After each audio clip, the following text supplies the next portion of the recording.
il-paċi. Bħala fejqan mill-ħażen nitolbu li jkollna l-paċi. Il-ħsieb tal-paċi jirrepeti ruħu diversi drabi qabel it-qarbin.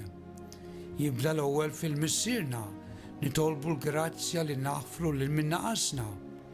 Is-saċerdot jitlob għal paċi fi żmienna biex il-mulej jagħti l-għaqda u l-paċi lill-Knisja u bekk ninarfu bħala dixxipli tiegħu. Jekk inħobbu xulxin kif ħabbna hu. Wara, is-saċerdot jawguralna il-paċi tal-mulej tkun dejjem magħkom.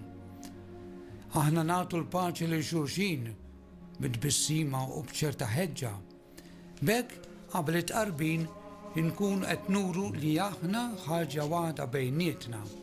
Is-sinjal tal-paċi bil-fom jew billi nieħdu bidejn xulxin ma ssirx drawwa peress li dina nagħmluha ta' kuljum. Il-qsim tal-ħobs. Fl-ikla ludija l-missier tal-familja kien jaqsam il-ħobs u jnewlu il-dawk ta' madwar il-mejda u jgħid it-talba tal-barka.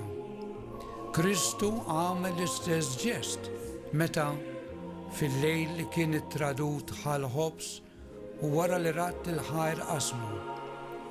Id-dixxipli ta' Emmaus għarfuh fil-qsim tal-ħobs.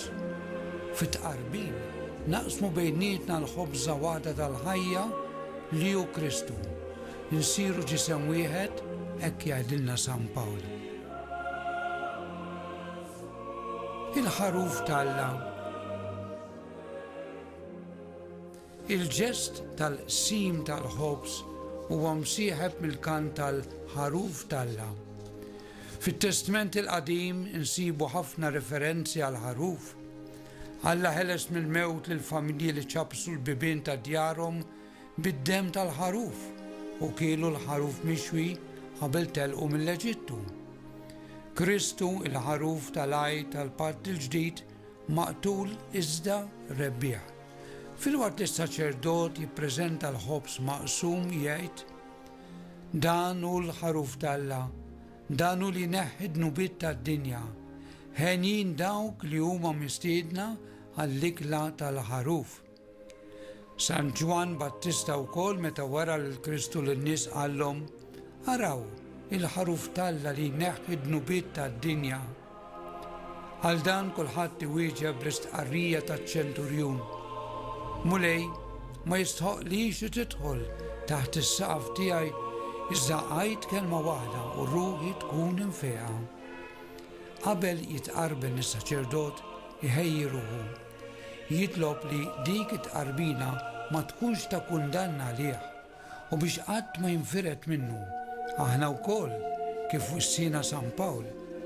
Ħajjarbel il-bniedem lilu nnifsu imbagħad jiekol il-ħobs u jixrob il-kalċi. It-tqarbin. Iċ-ċelebrazzjoni tal-Ewkaristija tilħaq il-milja tagħha fit-tqarbin.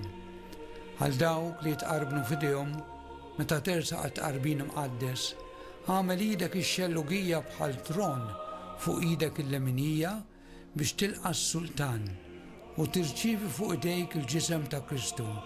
Fil-waqt li tajt Amen, Amen tfisser hekk hu ta' bilħaq biex turi li taqbel ma dak li jkun intqal lilek il-ġisem ta' Kristu. Hija ħasra li uħud ma jirrealizzawx l-importanza ta' din l-istqarrija.